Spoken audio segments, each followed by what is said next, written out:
and give me 25. I'm the gunny. It's time for the gunny. The quarter deck. Lights. Get online right now. You got 10, 9, 8, 7, 6, 5, 4, 3, 2, 1, 0. Hello, my bunch of knuckle-dragging, beer-drinking, hard-charging devil dogs. You're listening to The Quarter Deck. I am your host, Miguel, the Gunny Signs. Get off the bus! I do solemnly swear. That I will support and defend the Constitution of the United States. against all enemies, foreign and domestic.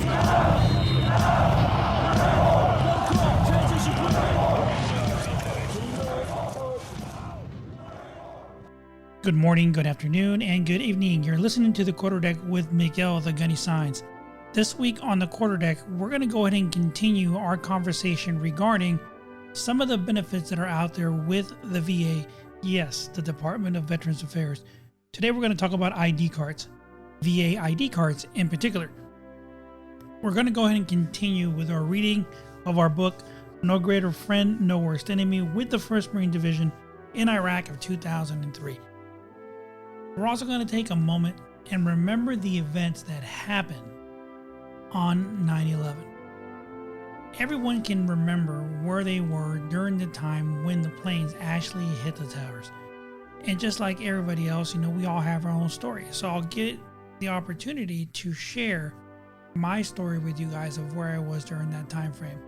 But it's also very important that we do not forget what occurred on that day and what led to the situations of all of our service members and everything that occurred thereafter in order to protect our freedom and allow us to continue to be the great nation that we are and that we can be. The Quarter Deck. As soon as everybody gets out of active duty service, everybody's got to turn in their military ID card, and now, you wonder, how am I going to be able to get some discounts or stuff like that? Or how the heck am I even going to demonstrate that I am a veteran, that I served in the service and so forth like that?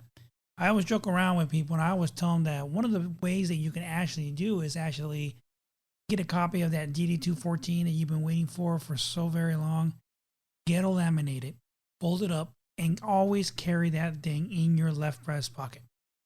Is it practical? No. Can you do that? Yeah, of course you can, but I don't know of very many veterans that are actually going to carry a big piece of paper in their pocket just to show that they are a veteran. So there's many different ways that you can, show that you're a veteran after you get out of the service, especially if you're a service member that is getting out after your first enlistment, after 4 years or so. You're not going to have a military ID just like a retiree would. A retiree, of course, is going to have that military retirement card that's going to allow them to show that they are a veteran, that they are retired, and be able to get them access to base and so forth and everything else, to shop at NWR and all those things that they were able to do before.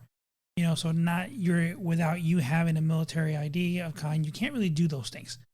But there's other ways that you can do to actually get an ID for you to show that, hey, you're a veteran. This is what I'm talking about. Veteran ID cards is what I am actually going to focus on a little bit more this week.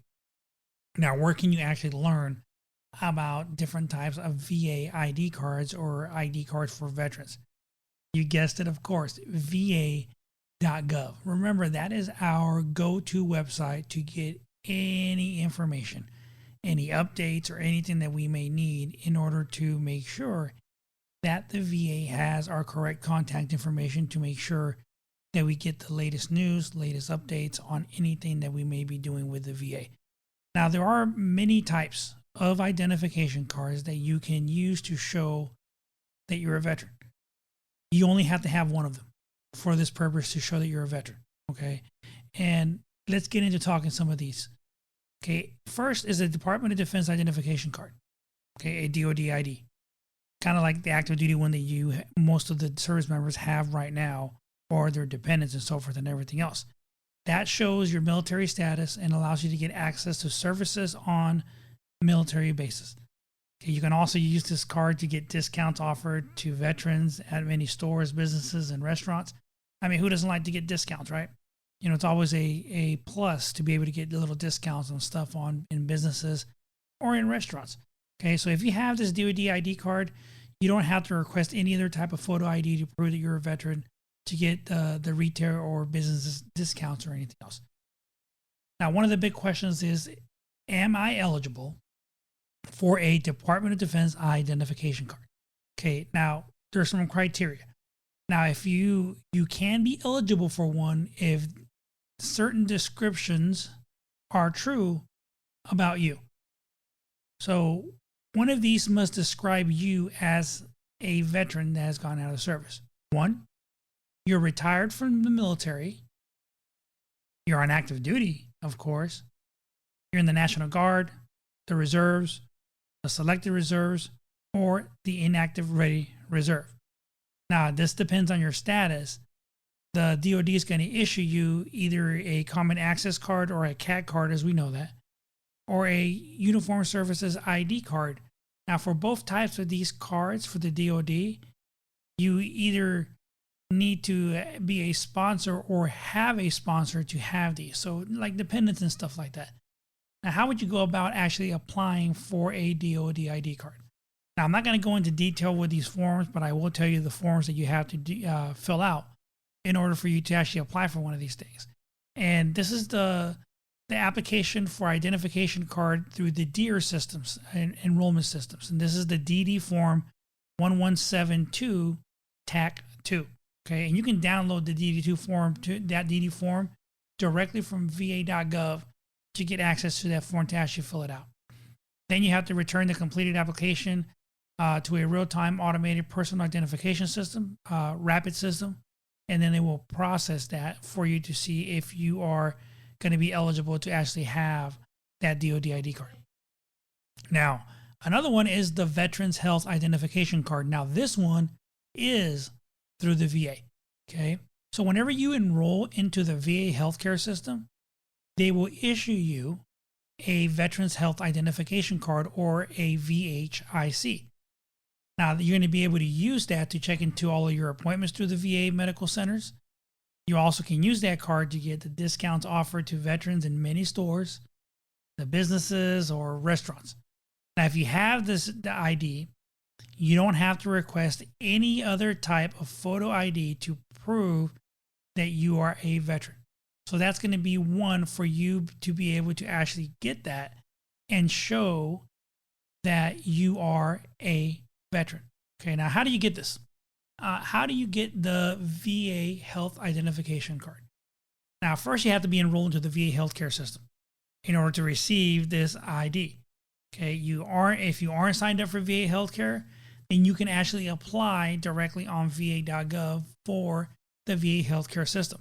As well as you can also go to your local VA healthcare facility, whether it's a community, I can't speak today, a community-based clinic, or you can go to an actual medical center and apply there. You have information on how to apply on va.gov, so take a look at that. Don't forget about that stuff and everything else. Now, with the Veteran Health Identification Card, it's going to have on there if you have service-connected disabilities, because under your picture, it'll say service-connected. So make sure you take a look at that. If that's something that you need, you can apply for. Apply for the VA Healthcare ID card. Okay. Now, there's also just a regular veteran ID.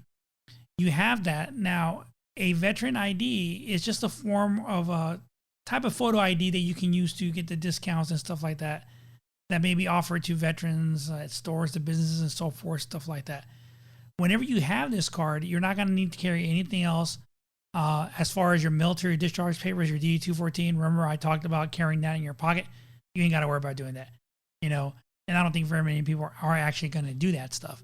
So if you have this ID card, then that's it. You don't have to request anything else. You'll have that. Now, one of the things that has recently changed in the past couple of years, if you are a veteran and you have the Veterans Health Identification Card and you have service-connected disabilities, a rating and so forth, you can be eligible to actually have access to base, to be able to use the MWR facilities and so forth and everything else, and shop at the commissary, shop at the exchange. Now, of course, that is subject to other different types of requirements that you need to have. And that is something that you're going to have to check on the location that you're trying to get into as far as that goes. But every base has their own different requirements and their own stipulations. So you'd have to check on that. But that is another reason for you to actually have that veteran health identification card, because it does allow you to do that. And, so a lot of veterans that did not have access to base before, now they have that. This will allow you to actually continue to take advantage of all those same things that you had while you were on active duty, and you were able to shop at the exchange, the commissary, and use any of the MCCS facilities that were located there on base. So definitely make sure you take a look at that to see if that's something you may be eligible for, because you can definitely take advantage of that and, use those things to make sure that you take advantage of those because of your disabilities and because of your time in the service. Now, are you eligible for a regular veteran ID card? How do you know that? A couple of things that you have to understand is that, you're going to be eligible to if you meet some requirements. And both of these have to be true. Okay, one, you have to have served on active duty, reserves, National Guard, and so forth, all those things. And you have to have received an honorable or general discharge under honorable conditions. Now, if you received an other than honorable, a bad conduct, or dishonorable character of discharge, you're not going to be eligible for a veteran ID card. If you have an uncharacterized or unknown discharge status, the VA is going to have to verify your eligibility before they approve your application for an ID. So this goes back again when we start looking at how important your discharge is once you get out of the service. Because yes, there are certain requirements on your discharge when it comes to VA benefits. If you didn't fulfill your contract, saying that you're going to complete 4 years of honorable service, then there's going to be some things that you're just simply not going to be eligible for. And, and there's nobody to blame but yourself, because you obviously did not fulfill the contract. So it's not going to make you eligible for some things that are out there. However, there's still some benefits out there that you can qualify for, or you may be eligible for. And like I told you guys from the get-go, that's something that you're going to have to do some research on to see if you're eligible for some of these things. But if you just sit on your ass and don't even consider looking up the information or trying to find out if you're eligible, you're never going to know. And you're going to end up being disgruntled and saying that the VA doesn't help you with anything or stuff like that. And when it's not true, because the effort wasn't even made. So you need to actually do something. You have to put forth the effort in order to be able to find out if you're going to be eligible for all these things. Now, how do you apply for a veteran ID card? Again, go to va.gov. Go to va.gov and you can actually do the application right then and there. They'll let you know what the process is and what you need to send them in order for you to get a VA ID in the mail, and they'll go ahead and send that to you. Another option is every state has now put the veteran designation on a state-issued driver's license or ID. Okay, so all 50 states now, and this includes Puerto Rico, they do offer a designation on your driver's license on the bottom that says veteran. That will have that on there, and that's the option of the veteran. You don't have to have veteran put on your driver's license, but this is yet another way for you to show that you are a veteran, and that will make you eligible for a lot of the discounts and things like that are out there that you as a veteran can qualify for. Now, while it's only about like 10% on some of the stores or things that you may get when you're out there, but hey, 10% is 10%. That's something that can actually, assist you. And basically that 10% covers the taxes. That's basically what it does. It'll cover the taxes and allow you to get that. So remember, having a ID that states that you're a veteran is going to help you. It's not something that, you just have that so somebody can track me knowing that I'm a veteran. No. This is going to open the doors and give you more opportunities for you to be eligible for other things that are out there because of your service, because of your disabilities. That's why these programs are out there, but you have to take advantage of them. You have to do something. You have to put the effort to get these things to make sure that you qualify and that you are eligible. So let's not forget va.gov, your go-to site to get any information regarding the VA or any of the stuff that we're talking about here in the past couple of weeks. The Quarter Deck is brought to you by Miguel Science Photography. From the beginning of your family to the first birthday and beyond.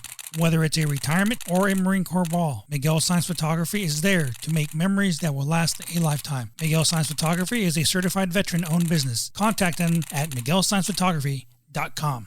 What we're gonna do right here is go back. Way back into time.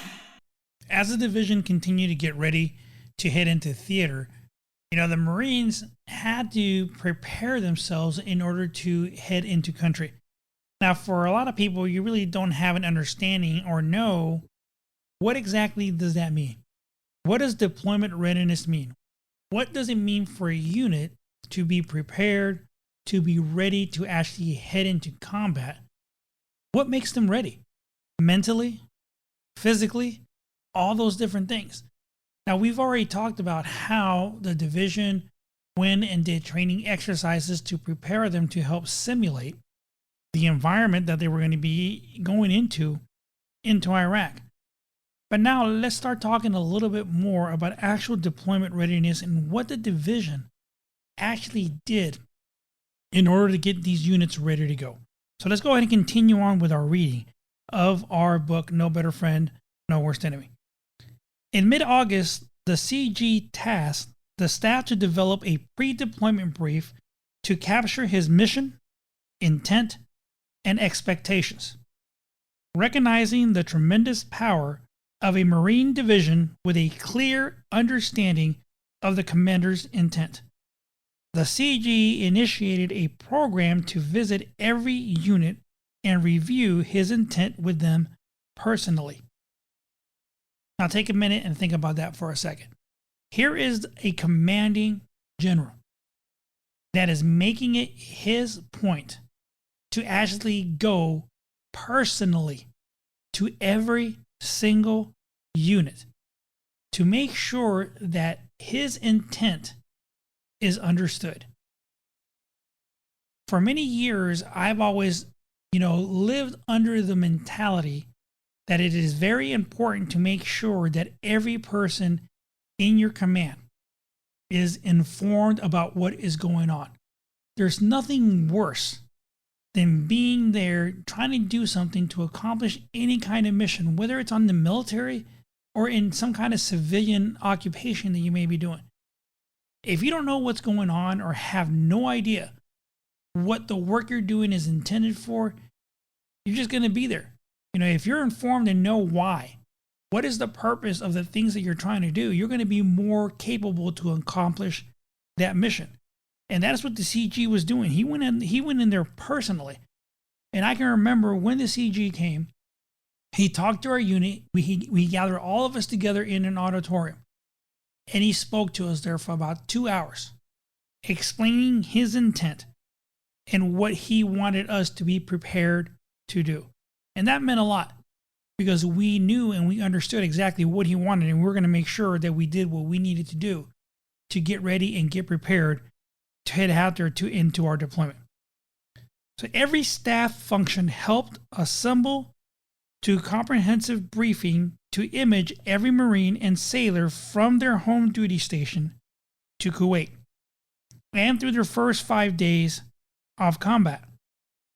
The staff touched on these themes and aggressiveness, initiative, and the meaning of no better friend, no worst enemy. The staff hoped to reinforce to every rifleman in the division how to destroy the enemy while maintaining his humanity. The objective was to allow them all not to only to survive, but also to thrive in combat. That's an outstanding message. And we'll talk about that a little bit more here as we get a little further along. Junior enlisted Marines and a few company grade officers, the primary target audience, were selected to murder board the initial drafts.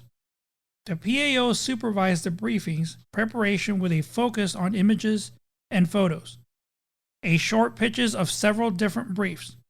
The brief was 90 minutes in duration and mandatory for all Marines and sailors prior to deploying in harm's way.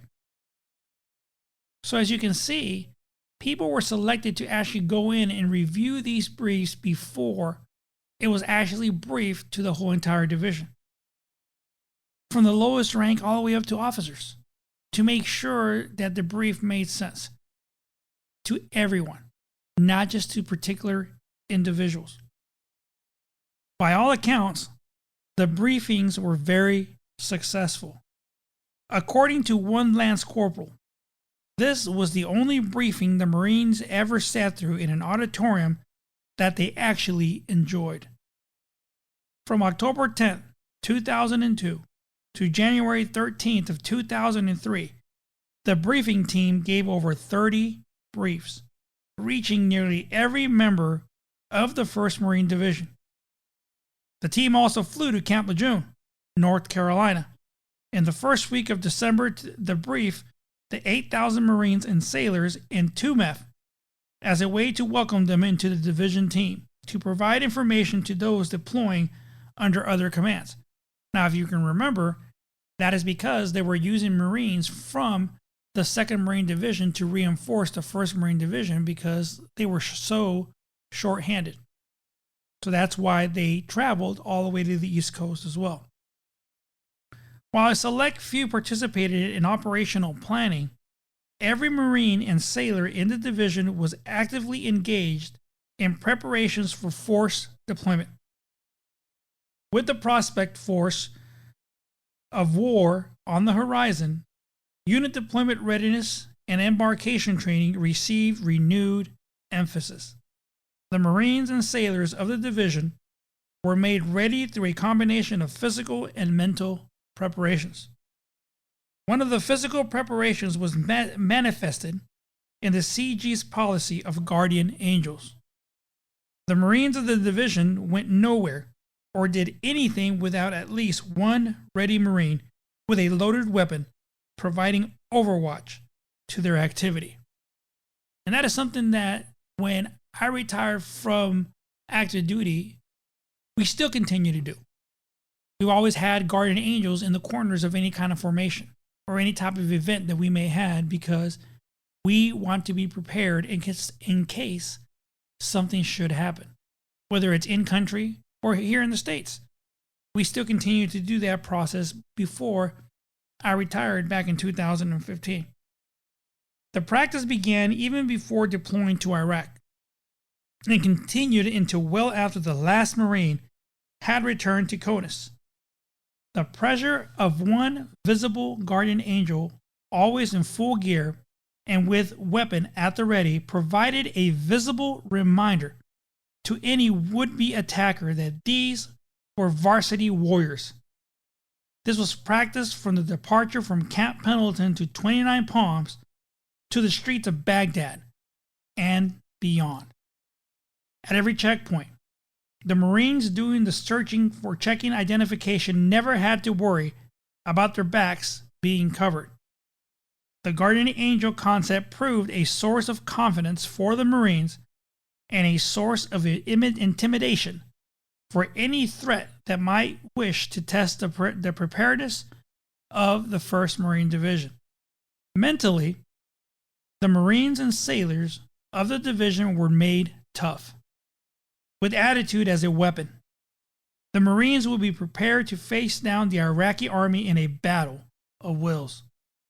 The Marines were reminded of A.A. Vandergrift, a 1st Marine Division commander during World War II commentary, and he said, "Positions are seldom lost because they are destroyed, but almost invariably because the leader has decided in his own mind that the position cannot be held." The Marines were ready to dominate the Iraqis in a contest of wills. Anticipating a potentially long and mentally exhausting campaign, The division also planned to support the psychiatric health of the Marines. Regimental recorruptive centers, or RCCs, were planned for as a way to limit psychological casualties and alleviate mental and physical exhaustion. Located just off the front lines, these RCCs would give local commanders the ability to keep Marines physically and mentally ready for sustained combat operations. It was planned that no Marine would be evacuated further back than these RCCs for a non-physical condition. Tough, but not humane was the desired attitude for the division's Marines. This was best articulated in the division motto: no better friend, no worst enemy. The depth of warrior ethos in the Marines was neatly summed up in that one statement: mature, compassionate, and lethal. The Marines of the 1st Marine Division went into Iraq with the full confidence that they would so dominate their foes that they had no fear of showing compassion. Later, in the streets of cities across Iraq, the Marines would demonstrate time and time again that a confident Marine walking amongst the people was more endearing and effective in winning the hearts and minds of the civilian population than soldiers riding inside armored vehicles or enclosed behind barbed wire. So as you guys can see, this was a lot of the planning that was going into play, because I wanted to make sure that the Marines had the proper mind, the proper mentality in place to get in there, accomplish the mission, and get back home.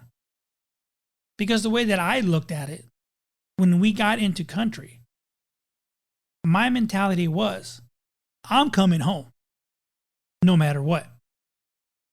There's nothing that I would not be capable of doing to ensure that my Marines and I made it back home safely. It was either them or us.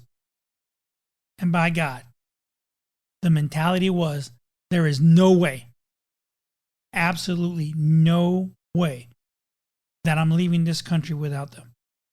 And when we were down there in Iraq for that initial deployment into country, we did not lose a single Marine in our unit. We made sure that they were mentally prepared, they were ready to accomplish whatever mission we had to do in order to make it back home. The quarterdeck. On September 11th, in 2001, the world watched as 2 jetliners slammed into New York City's World Trade Center, while another one crashed into the Pentagon in Arlington, Virginia. The passengers on board a 4th airplane, they averted even more destruction by trying to gain control of their airplane, which was intended to hit either the White House or the U.S. Capitol. As a result of that, the hijackers crashed in a field outside of Shanksville, Pennsylvania. Now that morning, President George W. Bush, he was focused on an important part of the domestic agenda of education. While he was listening to the 2nd graders complete a reading lesson during that morning, President Bush was informed. He was told America is under attack. Now, trying not to alarm the children, President Bush listened to the rest of the lessons. When he went to another classroom to access the situation, he then addressed the country. Now, I can remember that we saw the news broadcast of President Bush sitting there, and you can tell that his mind was somewhere else. It wasn't really there listening to what the students were doing, but he did such a heck of a job of not demonstrating, anything negative as far as getting up and running out of there right away. What a great man to do that. And, he by far did a great job in his speech and everything else that he did. Now, after he addressed the nation there from another classroom where they already had a newsroom set up, he left Florida on Air Force One, started gathering the information and communicating with Vice President Dick Cheney at the time, the National Security Advisor Condoleezza Rice, New York officials, and military advisors throughout that day. Air Force One then landed at 2 military bases, where President Bush received intelligence, coordinated the national response, and addressed the nation. He said, "Make no mistake, the United States will hunt down and punish those responsible for these cowardly acts." What a powerful message. He was determined to return to the White House. So Air Force One flew back to Washington, D.C. President Bush met with his senior staff and then addressed a frightened nation from the Oval Office. Good evening. Today, our fellow citizens, our way of life, our very freedom came under attack in a series of deliberate and deadly terrorist acts. The victims were in airplanes or in their offices, secretaries, businessmen and women, military and federal workers, moms and dads, friends and neighbors. Thousands of lives were suddenly ended by evil, despicable acts of terror. The pictures of airplanes flying into buildings, fires burning, huge structures collapsing, have filled us with disbelief, terrible sadness, and a quiet, unyielding anger. These acts of mass murder were intended to frighten our nation into chaos and retreat. But they have failed. Our country is strong. A great people has been moved to defend a great nation. Terrorist attacks can shake the foundations of our biggest buildings, but they cannot touch the foundation of America. These acts shatter steel, but they cannot dent the steel of American resolve. America was targeted for attack because we're the brightest beacon for freedom and opportunity in the world, and no one will keep that light from shining. Today, our nation saw evil, the very worst of human nature, and we responded with the best of America, with the daring of our rescue workers, with the caring for strangers and neighbors who came to give blood and help in any way they could. Immediately following the first attack, I implemented our government's emergency response plans. Our military is powerful, and it's prepared. Our emergency teams are working in New York City and Washington, D.C. to help with local rescue efforts. Our first priority is to get help to those who have been injured and to take every precaution to protect our citizens at home and around the world from further attacks. The functions of our government continue without interruption. Federal agencies in Washington, which had to be evacuated today, are reopening for essential personnel tonight and will be open for business tomorrow. Our financial institutions remain strong, and the American economy will be open for business as well. The search is underway for those who are behind these evil acts. I've directed the full resources of our intelligence and law enforcement communities to find those responsible and to bring them to justice. We will make no distinction between the terrorists who committed these acts and those who harbor them. I appreciate so very much the members of Congress who have joined me in strongly condemning these attacks. And on behalf of the American people, I thank the many world leaders who have called to offer their condolences and assistance. America and our friends and allies join with all those who want peace and security in the world, and we stand together to win the war against terrorism. Tonight, I ask for your prayers for all those who grieve, for the children whose worlds have been shattered, for all whose sense of safety and security has been threatened. And I pray they will be comforted by a power greater than any of us, spoken through the ages in Psalm 23.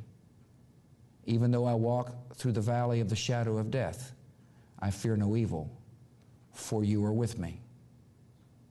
This is a day when all Americans from every walk of life unite in our resolve for justice and peace. America has stood down enemies before, and we will do so this time. None of us will ever forget this day, yet we go forward to defend freedom and all that is good and just in our world. Thank you. Good night, and God bless America. The president made an outstanding address to the nation that day. In the days that followed, that day of September 11, President Bush assessed the damage in Washington, New York. He directed military and civilian response efforts and acknowledged the work of the first responders and confronted a grieving nation.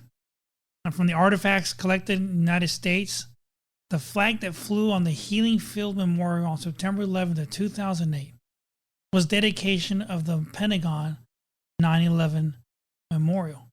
Now, President Bush was noted to have been tapping on the desk, hewn from the timbers of the HMS Resolute. President George W. Bush made his stand in the Oval Office on September 13 of 2001. He stated, "Make no mistake about it. My resolve is steady and strong about winning this war that has been declared on America." Such a powerful, powerful address to the nation. And I can remember the day following September 11th, how the nation came together. There was no American flags anywhere to be found in any store. Every home in America had a flag flying outside of their home. There's a lot of you that can remember that time. There's a lot of the Marines that, that served with me, served under me, that they were very young when this happened. But no matter what, everybody that was there remembers exactly what they were doing at that exact moment when 9/11 happened. Everybody knows and remembers where they were. So real quick, I want to take a minute and I want to go ahead and remember all the service members, all the firefighters, policemen that lost their lives by playing taps for them.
Let's remember and never forget what occurred on this day and make sure that the memory of what all of our Americans that lost their lives that day did for our country and what they did for strangers, people that had no idea who they were.